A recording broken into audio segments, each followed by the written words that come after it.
Hi, this is Michael Orrell from MobileBurn.com, and I have with me today the BlackBerry Torch 8910 for AT&T.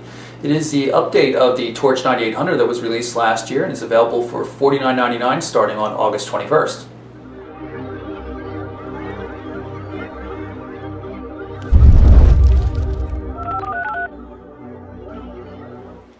So here we have the BlackBerry Torch 9810 itself for AT&T. You can see the AT&T branding down here on the chin.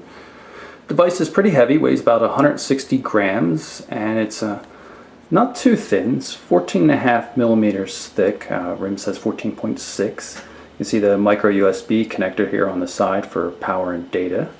Slider device, of course. You can see the nice 4-row bold style QWERTY keyboard. Has a really good feel to it. Got a 3.2-inch VGA resolution display that's 480 by 640 pixels. Nice and large, very high resolution for a relatively small size. Hardware controls down here for call send, menu, back, and call end and power. And there's also a D-pad optical controller here. You can see you can navigate around with it. It's actually very good for scrolling through long lists. It's quite fluid in its workings.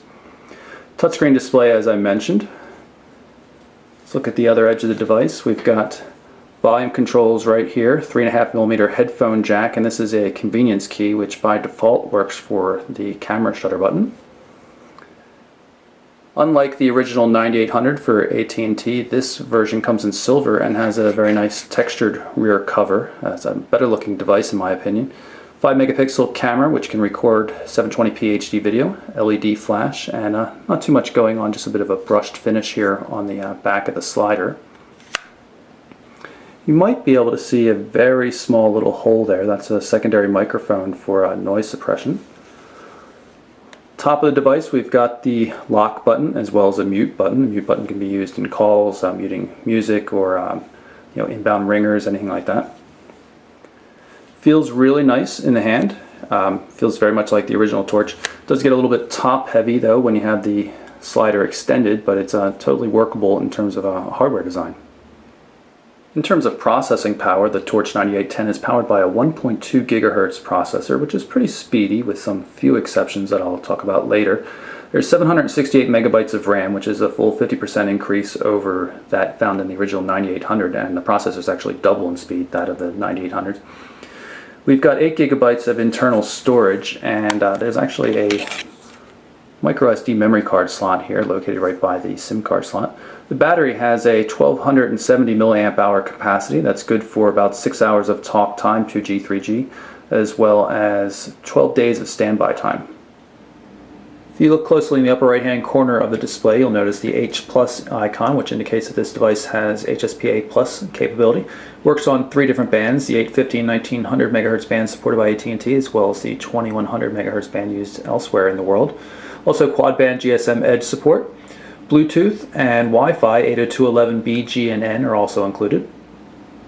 So let's take a look at the BlackBerry OS 7 home screen. You can see we have the ability to swipe through to different sections, and you can also set the number of rows you want to be seen.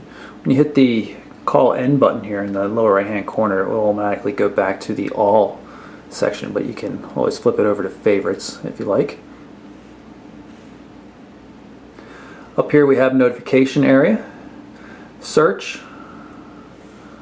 use the on-screen keyboard, a little hard to use from behind a camera here, and you can see it searches through contacts as well as applications. So there's another man, one of the test contacts we have. And actually you can use it with the full keyboard as well, and I could type in browser for example. If you wish to change ring profiles, you can either tap up here with your finger, since this is of course a touchscreen. You can also navigate using the touchpad controller, the optical controller here. Sometimes a little bit difficult to get to where you want, but it certainly works.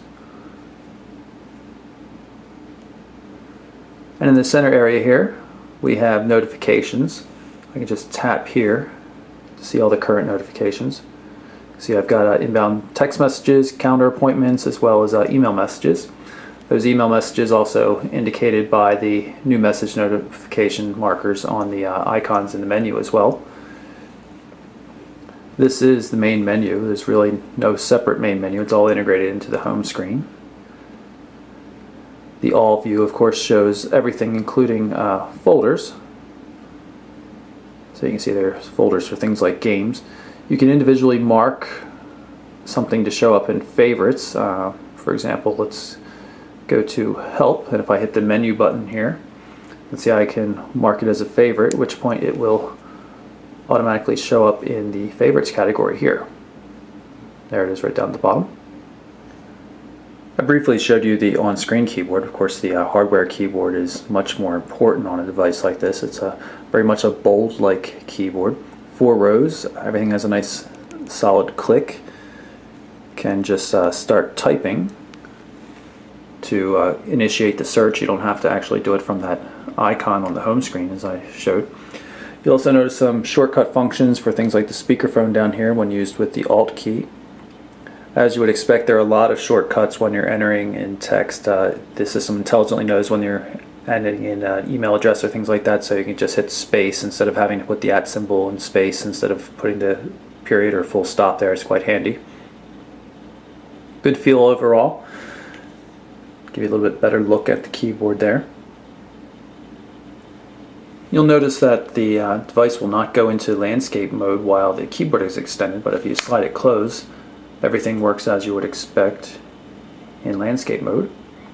Let's pull up the notifications here and go into this text message so you can see the threaded SMS system.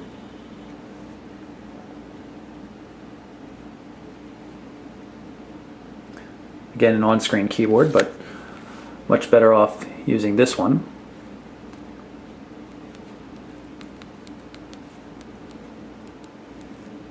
And as I mentioned, I'll just hit the space bar twice to get the period at the end.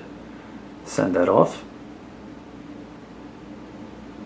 You'll notice the icon called Messages here. That shows a combined view of all your messages on the device, email, text message, and even Twitter and Facebook messages as well. You can see I've got 4 new mentions in Twitter indicated up there in the notification area. Just tap on this to bring up one of the test messages sent to an email account. You can see HTML email. We'll try multi-touch zoom controls. Everything reformats, looks pretty good. Keyboard shortcuts for all sorts of things, common for BlackBerry. For example, I just hit R and it'll automatically go into reply mode. There's a lot of different letters you can hit for shortcuts. Drop into contacts here. You can see our test contact list. These are all pulled in from a Gmail account. There's built-in Gmail support in BlackBerry OS 7. I just entered in the email account and the password, and it pulled down calendar, contacts, as well as email. No photos come through on the contacts though. The few photos you do see, like Dan right here, actually are coming in through Facebook synchronization.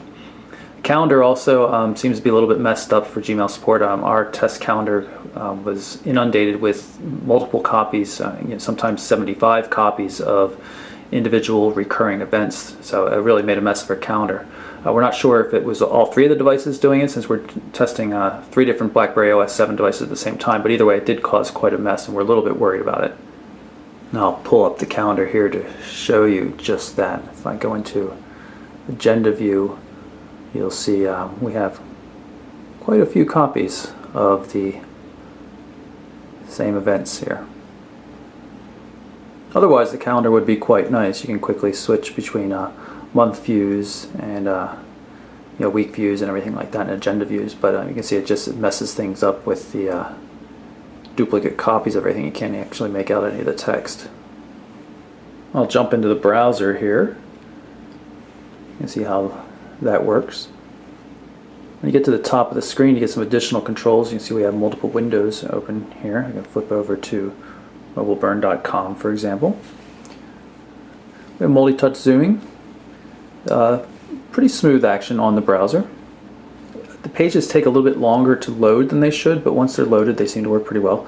There is no Flash support, but we do have HTML5 support for video, so you can see the YouTube videos on our site are still working. Have run into some problems with the formatting though. We'll see if we can get it to work for you.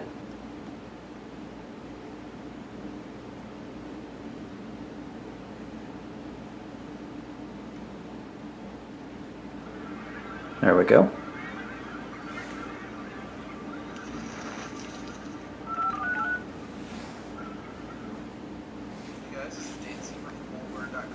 Zoom out, everything's still working.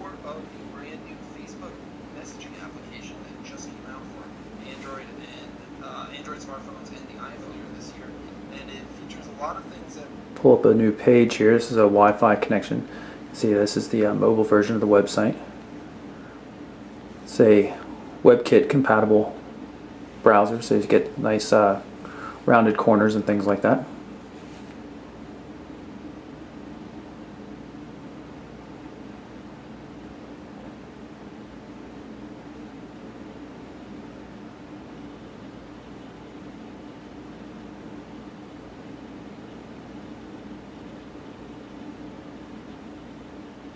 You can see it's taking quite a bit of time to finish loading this page, and it's not particularly complex.